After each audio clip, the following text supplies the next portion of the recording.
ಹೌದಣ್ಣ, ಇವರ ಈ ನಿವೇದಿತನ ತಾಯಿ ತಂಗಿ ಇಲ್ಲೇ ನಮ್ಮ ಪಕ್ಕದ ಹಳ್ಳಿಯಲ್ಲಿ ಅವರ ಮನೆಯಲ್ಲಿ ಇರಬೇಕೆಂದು ಬರುವಾಗ ಏನಾಯ್ತನ? ಕಾಮ ಕ್ರೋಧಮದ ಮಚ್ಚರ ಎಚ್ಚರ ಕಾಣುವುದು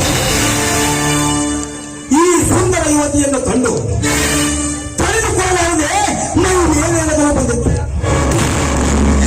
ಸಮಯಕ್ಕೆ ಸರಿಯಾಗಿ ನಾನು ಅಲ್ಲಿಗೆ ಹೋಗಿ ಇವರನ್ನು ಕರೆದುಕೊಂಡು ಬಂದೆ. ಶಂಕರ, ಅಂತ ಕ್ರೂರ ಪ್ರಾಣಿ ನಮ್ಮೂರೊಳಗೆ ಬಂದಿದೆ. ಕ್ರೂರ ಪ್ರಾಣಿ ಅಲ್ಲನ್ನ ಬಡವರ ಬಂದು ದೀನ ನಂತರ ಉದ್ಧಾರಕ ಪ್ರಜೆಗಳ ಸೇವಕ ಎಂದು ಹಲವಾರು ಬಿರುದುಗಳನ್ನು ಕೊಟ್ಟು ಹತ್ತೂರು ಹಳ್ಳಿಯ ಈತನ ದೊರೆ ಎನಿಸಿಕೊಂಡಿರುವ ಈ ಶ್ರೀಮಂತ ಬಂದ ದೇವೇಗೌಡ ಶಂಕರ, ಏನು ಹೇಳ್ತಿದ್ದೀಯೋ ನೀನು? ಸೊತ್ತು 10 ಹಳ್ಳಿಗೆ ದೇವರೆನಿಸಿಕೊಂಡಿರುವ ಆ ದೇವೇಗೌಡ ಈ ಹೆಣ್ಣಿನ ಮೇಲೆ ಏರಿ ಬಂದನ. ಹೇಳ್ತಿರೋದು ನಿಜವೇನಪ್ಪ? ನಿಜವನ್ನ ನಾನೇಕೆ ಸುಳ್ಳು ಹೇಳಲಿ? ಇವರು ಬಸ್ ಹಿಡಿದು ಆಟೋ ನೋಡಲು ಬರುವಾಗ ಇವರಿಗೆ ಬಂದೂಕು ತೋರಿಸಿ ಹೆದರಿಸಿ ಮುಂದಕ್ಕೆ ಅಟ್ಟಿಸಿಕೊಂಡು ಬಂದು ಯಾರು ಇಲ್ಲದ ಜಾಗದಲ್ಲಿ ಕತ್ತರಿಸಲು ಸಿದ್ಧವಾಗಿತ್ತು. ಸಮಯಕ್ಕೆ ಸರಿಯಾಗಿ ನಾನು ಅಲ್ಲಿಗೆ ಹೋಗಿ ಏನು ಹೋಗುತ್ತಿರುವ ಆ ಗಮನ ಎದೆಗೆ ಬಂತು. ಉತ್ತರಕ್ಕೆ ಪಟ್ಟು ಉತ್ತರ ಕೊಟ್ಟು ಇವರ ಮಾನ ಪ್ರಾಣ ಕಾಪಾಡಿಕೊಂಡು ಅಂತ ಜನಪ್ಪ ಈಗಿನ ಕಾಲದಲ್ಲಿ ಯಾರನ್ನು ನಂಬಬೇಕೋ ಯಾರನ್ನು ಬಿಡಬೇಕು ಎಂಬುದೇ ಒಂದು ಗೊತ್ತಾಗುತ್ತಿಲ್ಲ. ನೋಡಮ್ಮ, ನೀನು ಆ ಗೌಡ ಈ ತರ ನಡೆದುಕೊಂಡಿದ್ದಕ್ಕೆ ನೀನೇನು ಭಯ ಪಡಬೇಡಮ್ಮ. ನಿನ್ನ ಸಹಾಯಕ್ಕೆ ನಾವೆಲ್ಲ ಇದ್ದೇವೆ. ನಡಿಯಮ್ಮ, ನಿನ್ನ ತಾಯಿ ತಂಗಿನ ಮನೆಯವರಿಗೆ ನಾನೇ ನಿನ್ನನ್ನು ಬಿಟ್ಟು ಬರುತ್ತೇನೆ. ಅದೇನಿಂದ ಹೇಳಲಿ ನಾನು ಶಂಕರ್ ಇಬ್ರು ಸೇರಿ ನನ್ನ ತಾಯಿ ಹಾಗೂ ನನ್ನ ತಂಗಿನ ನೋಡಲು ಹೊರಟಿದೆ. ಆದ್ರೆ ಅವರು ಸಹ ಮೊನ್ನೆ ನಡೆದ ರೈಲು ದುರಂತದಲ್ಲಿ ಅವರು ಕೂಡ ತೀರ್ಕೊಂಡು ಹೋಗಿದ್ದಾರೆ.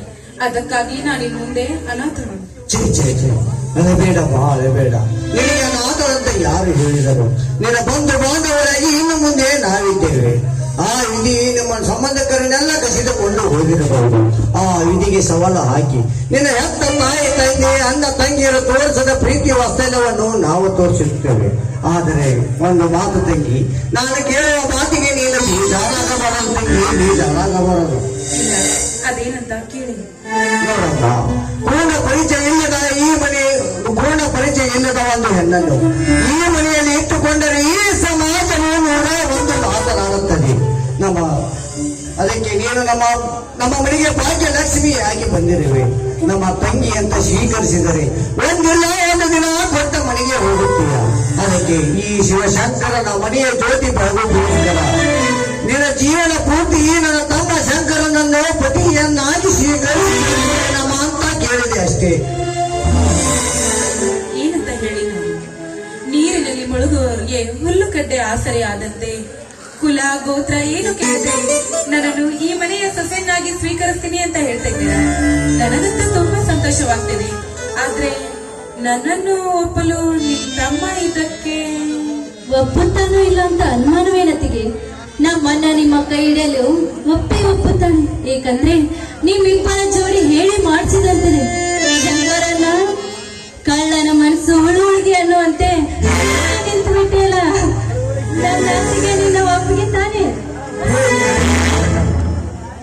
ನಾನೆಂದಾದರೂ ಅಣ್ಣನ ಮಾತನ್ನು ಮೀರಿದ್ದೀನ?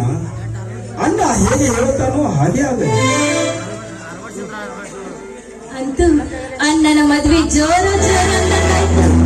ಶಂಕರನ ಮದುವೆ ಅಷ್ಟೇ ಏಕಮ್ಮ. ಅವರ ಮದುವೆಯಲ್ಲಿ ನೀನು ಒಂದು ಒಳ್ಳೆಯ ವರ ನೋಡಿ ಎಲ್ಲರ ಮದುವೆ ಒಟ್ಟಿಗೆ ಮಾಡಿಬಿಡುತ್ತೇನೆ.